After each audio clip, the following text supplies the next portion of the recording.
ओम शांति। आज 27 सितंबर 1971 के अव्यक्त महावाक्य हैं। टाइटल है स्नेह की शक्ति द्वारा सत्यता की प्रत्यक्षता। स्नेह की शक्ति द्वारा सत्यता की प्रत्यक्षता। इस समय सभी की स्मृति में व नयनों में क्या है? एक बात है, वह दो है, वह एक में दो है। वह क्या है? किसी ने कहा एक ही बाप है। आज सभी एक मत और एक ही बात पर हैं। अच्छा, इस समय तो एक बात है, लेकिन वैसे वर्तमान समय स्मृति में वह नयनों में सदैव क्या रहता है? सिर्फ घर जाना है, यह याद रहता है। सर्विस करने बगैर कैसे जाएंगे? वर्षा भी अपने लिए तो याद रहा, लेकिन दूसरों को भी वर्षा दिलाना है, यह भी तो याद रहना है। हर कदम में स्मृति में बाप की याद और साथ साथ सर्विस वह सिर्फ याद रहती है और रहनी चाहिए। चलते फिरते कर्म करते अगर यह स्मृति में रहेगा कि हम हर समय ईश्वरीय सेवा के अर्थ निमित्त हैं, स्थूल कार्य करते भी ईश्वरीय सेवा के निमित्त हैं, यह स्मृति रहने से, सदैव निमित्त समझने से कोई भी ऐसा कर्म नहीं होगा जिससे डिससर्विस हो। यह स्मृति भूल जाती है, तब साधारण कर्म व साधारण रीति समय जाता रहता है। जैसे देखो, कोई विशेष सर्विस अर्थ निमित्त बनते हो तो जितना समय विशेष सर्विस का रूप सामने होता है, उतने समय की स्टेज व स्थिति अच्छी होती है ना? क्योंकि समझते हैं हम इस समय सभी के सामने सर्विस के लिए निमित्त हूँ। ऐसे ही स्थूल कार्य करते हुए भी यह स्मृति में रहे कि इस समय मनसा द्वारा विश्व को परिवर्तन करने की सेवा में उपस्थित हूँ। तो क्या स्थिति रहेगी? अटेंशन रहता है, चेकिंग रहती है। इस प्रकार अगर सदा अपने को विश्व की स्टेज पर विश्व कल्याण की सेवा अर्थ समझते हो, तो फिर साधारण स्थिति व साधारण चलन व अलबेलापन रहेगा और कितना समय व्यर्थ जाने से सफल हो जाएगा। जमा का खाता कितना बढ़ जाएगा। ऐसे कोई के ऊपर बहुत बड़ी जिम्मेवारी होती है तो वह एक एक सेकंड अपना अमूल्य समझते हैं। अगर 1-2 मिनट भी व्यर्थ चला जाए तो उनके लिए वह 2 मिनट भी बहुत बड़ा समय देखने में आता है। तो सभी से बड़ी जिम्मेवारी आपके ऊपर है। और किसकी इतनी बड़ी जिम्मेवारी है जितनी आपकी इस समय है? बाबा पूछते हैं, और किसकी इतनी बड़ी जिम्मेवारी है जितनी आपकी है इस समय? तो सारे विश्व का कल्याण, जड़ चैतन्य दोनों को परिवर्तन करना है। कितनी बड़ी जिम्मेवारी है?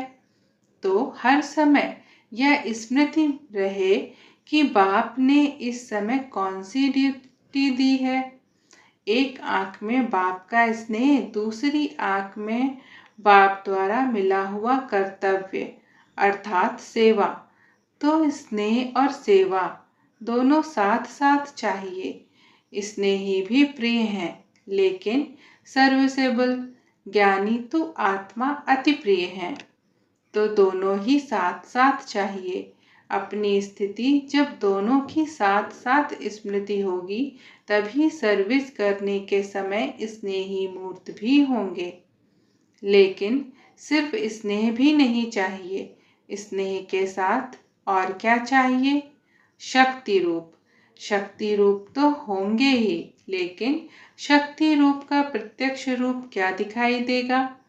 सर्विस की रिजल्ट में नंबर किस आधार पर होते हैं? क्योंकि वाणी में जौहर भरा हुआ है, अर्थात स्नेह के साथ शब्दों में ऐसा जौहर होना चाहिए जो उन्हों के हृदय विदीर्ण हो जाए। अभी तक रिजल्ट क्या है? या तो बहुत जौहर दिखाती हो व बहुत स्नेह दिखाती हो, या तो बिल्कुल ही हल्के रूप में बोलेंगे या बहुत जोश में बोलेंगे। लेकिन होना क्या चाहिए? एक एक शब्द में स्नेह की रेखाएं होनी चाहिए। फिर भले कैसे भी कड़वे शब्द बोलेंगे तो हृदय में लगेंगे जरूर, लेकिन वह शब्द कड़वे नहीं लगेंगे, यथार्थ लगेंगे। अभी अगर शब्द तेज बोलते हैं तो रूप में भी तेजी का भाव दिखाई देता है, जिससे कई लोग यही कहते हैं कि आप लोगों में अभिमान है व अपमान करते हो। लेकिन एक तरफ ठोकते जाओ, दूसरे तरफ साथ साथ स्नेह भी देते जाओ, तो आपके स्नेह की मूर्त से अपना तिरस्कार महसूस नहीं करेंगे, लेकिन यह अनुभव करेंगे कि हम आत्माओं के ऊपर तरस है।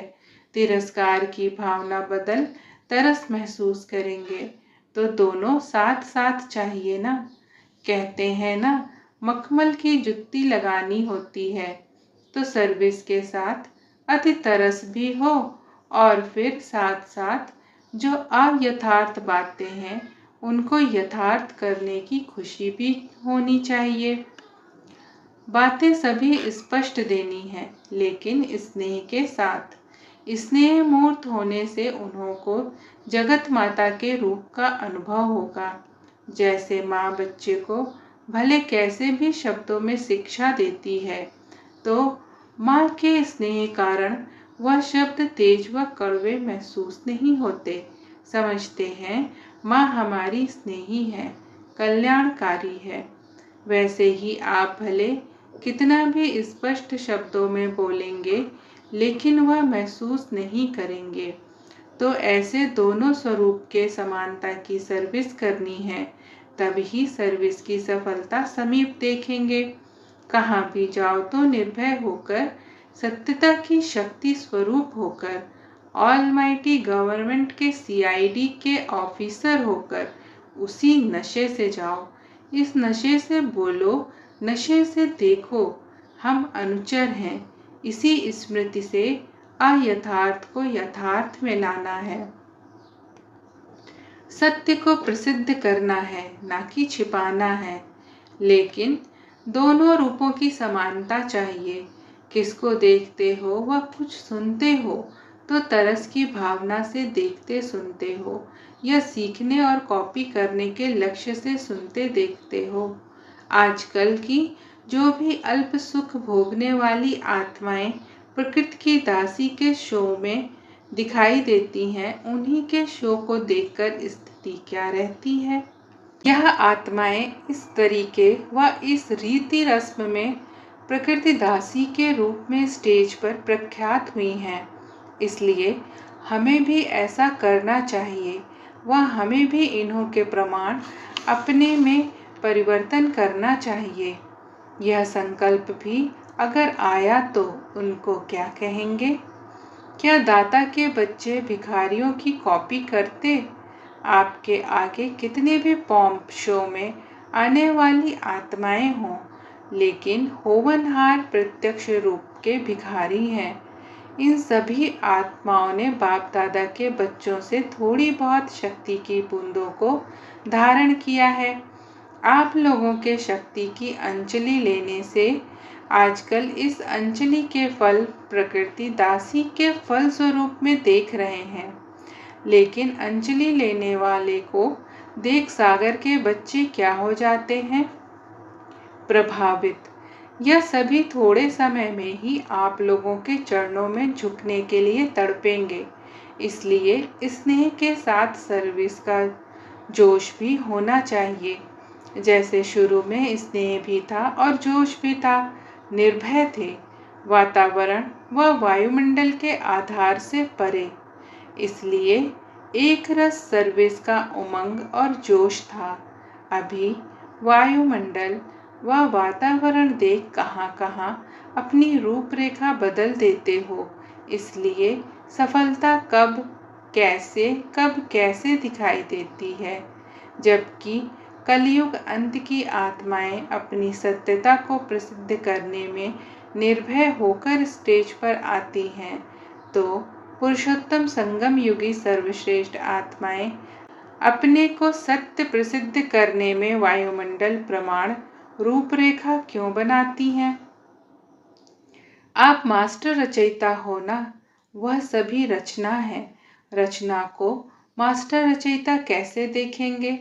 जब मास्टर रचता के रूप में स्थित होकर देखेंगे तो फिर यह सभी कौन सा खेल दिखाई देगा, कौन सा दृश्य देखेंगे?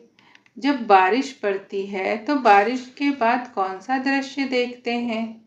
मेढक थोड़े से पानी में महसूस ऐसे करते हैं जैसे सागर में हैं, ट्रा ट्रा करते नाचते रहते हैं, लेकिन है वह अल्पकाल सुख का पानी। तो यह मेढकों के ट्रा ट्रा करने और नाचने कूदने का दृश्य दिखाई देगा। ऐसे महसूस करेंगे यह अभी अभी अल्पकाल के सुख में फूलते हुए गए कि गए। तो मास्टर रचयिता के स्टेज पर ठहरने से ऐसा दृश्य दिखाई देगा, कोई सार नहीं दिखाई देगा, बिगर अर्थ बोल दिखाई देंगे। तो सत्यता को प्रसिद्ध करने की हिम्मत और उल्लास आता है। सत्य को प्रसिद्ध करने का उमंग आता है कि अभी समय पड़ा है। क्या अभी सत्य को प्रसिद्ध करने में समय पड़ा है? बाबा अब हमसे ही पूछ रहे हैं, क्या अभी सत्य को प्रसिद्ध करने में समय पड़ा है? फलक भी हो और झलक भी हो, ऐसी फलक हो जो महसूस करे कि सत्य के सामने हम सभी के अल्पकाल के यह आडंबर चल नहीं सकेंगे। जैसे स्टेज पर ड्रामा दिखाते हैं ना, कैसे विकार विदाई ले हाथ जोड़ते सिर झुकाते हुए जाते हैं।